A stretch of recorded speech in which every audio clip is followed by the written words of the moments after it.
कौन आपण सकाळे उठिबा मात्रे फोन देखुछंती कि हुए तो एही अभ्यास धीरे धीरे आपणक मस्तिष्क को क्षति पहुंचाउछि। सकालर समय आम मस्तिष्क पाई फोकस एवं क्रिएटिविटी समय अटे, किंतु आमे फोन रे नोटिफिकेशन एवं सोशल मीडिया चेक करिबा मात्रे आम मस्तिष्क रे स्ट्रेस हार्मोन वृद्धि पाए। एहा द्वारा सारा दिन चिड़चिड़ापन, ध्यानर अभाव एवं चिंतार कारण होई पारे।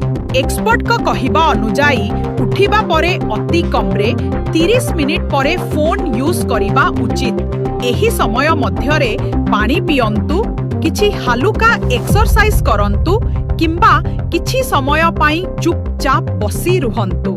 जदि आपण ही छोट परिवर्तन करंती तेबे एहा सारा दिन आपणक मनोभाव एवं एनर्जी लेवल उभय रे परिवर्तन आनी पारे।